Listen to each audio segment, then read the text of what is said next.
This video is brought to you by... You already know what it is. Cool Green Clothing. We done gone worldwide, and we coming straight out of Baltimore. And if you in town, pull up on us at 215 West Saratoga Street. And if you not in town, go online right now at coolgreenclothing.com and make your purchase. Oh yeah, and by the way, if you ain't cool and getting the green, you're in the way. And that's just basic. What's going on, YouTube fam? It's your boy Tony 2 times, and we back with another episode of the Baltimore Way, man. Before I start, be sure to tap that like button. It's free. It helps get the video out there. Definitely watch this video to the end so you can hear the full story and all the details in the case. Everything in this video is alleged. For my day one fam, y'all already know it's all love. Thanks for tuning back into another episode. If you're new to the channel and you're feeling the content, feel free to subscribe. Definitely hit that notification bell so you can be notified every time we drop a new video. Oh yeah, feel free to share the channel with your peoples. Everybody is welcome. With that being said, let's get right into the story. Every day we wake up as a grown man or woman, we have to make choices. For example, if you have a 9 to 5, if you decide you don't want to go to work today and you call out and don't have any sick time, then you know your check is going to be short. And if you have a strict boss, you might get points or it could be held against you. But that's the consequences of the choice you made. That's just life as an adult, whether you are a working man or playing in the streets. But the need for that fast money has always pushed a lot of people to do things they probably wouldn't normally do. You have people who never picked up a gun in their life, but if they can't feed their kids or pay their rent, they will choose to pull a move for that fast cash. Once you choose a certain lifestyle, it's important to know what comes with that. If you are a trapper, robber, shooter, then you know it's very possible the end results is the graveyard or a jail cell, unless you are one of the lucky ones who make it out unscathed, which is rare. It's an old saying, if you believe in a higher power, it's always a warning before destruction. Meaning, you could be at a crossroads in your life thinking about leaving the streets and going to school. You get a call from one of your homies, like, yo, come around the way. You say, all right, bet. But you decide, I'm not going to go. The block gets shot up. Your homie loses his life. You could take that one or two ways. You could say, they hit my mans. I'm back, I'm all in. Or you could take that as a sign to change your life. But unfortunately, every day, people ignore warnings and run out of chances. And on this episode of the Baltimore Way, we'll be discussing the case of how the fast life for a young man in Baltimore turned into life plus 20 years in prison. Back in 2021, 25-year-old Jaqwaun Owens was trying to navigate life in Baltimore. The young man wasn't a stranger to the streets and jumped off the porch as a hopper, leading to a few run-ins with police. Back in 2015, he was jammed up on a distribution charge. In 2017, he violated probation and was back in the system. By 2019, Jaquan was facing a robbery charge, in which he was convicted of, but he kept getting breaks, whether a few months in jail or probation.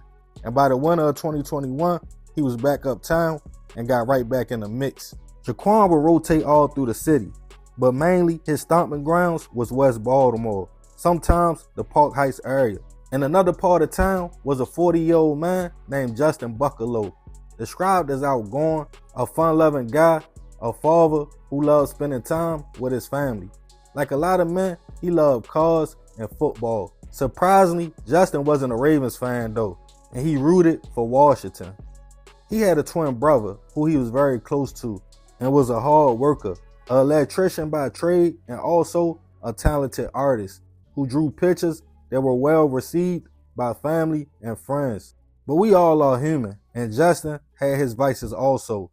He would sometimes come to the city to cop product, his product of choice, whatever he wanted to do. On a winter morning in February 2021, he found himself in the Park Heights area of the city, looking to get out the gate. He pulled up in the 5100 block of Queensberry Avenue. When outside at the time was Jaquan. Seeing the look in Justin's eyes, he asked, like, yo, what you trying to do? He told him he wanted some smack.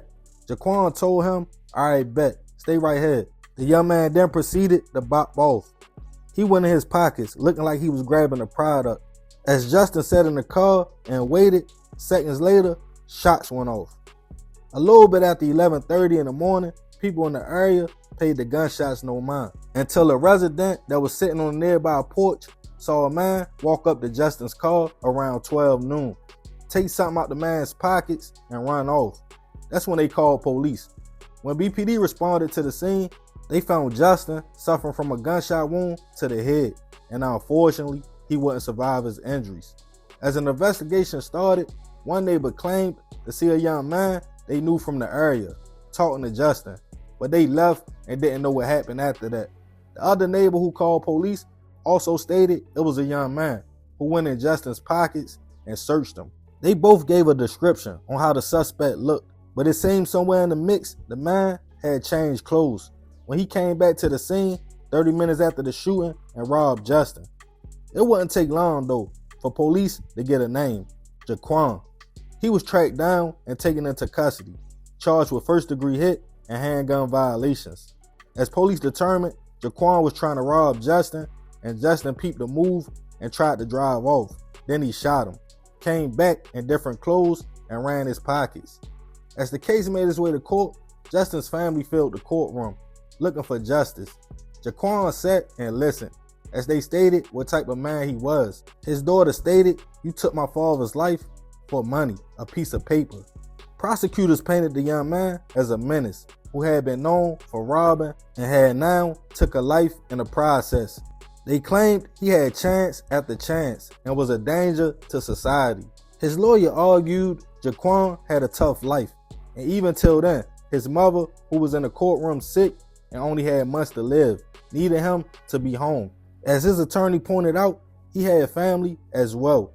But Jaquan was found guilty on all charges, and the victim's family and judge waited for him to say something or apologize. But he showed no remorse and stated to my family, "I apologize for being found guilty," and yelled back, "I love you," to his mother, before being sentenced to life in prison for the hit, plus a consecutive 20 years for the use of a firearm and commission of a violent crime. Rest in peace to Justin. Just because he was struggling with addiction didn't mean he deserved to lose his life. But unfortunately, when people become desensitized to doing everything for the money, that's what happens. I'm sure at most, Justin probably had a few $100s on him, probably less than that. Jaquan had a lot of chances to get it right, warning after warning. But now you crashed out and got life in prison over a few dollars. He stated, "I got family too," and his mother was sick. Crazy enough, we never think about that or how what we doing will affect the people we love until it's too late. But I want to know what y'all think about this situation. Let me know in the comments, fam. Yeah, man, this is a crazy story. Rest in peace to Justin. I send my prayers and condolences to his family. But I ain't gonna talk too much more about this one. Y'all already know it's all love, fam. I appreciate you if you made it to the end. It's another episode of the Baltimore Way. It's your boy Tony 2 times. I'm out.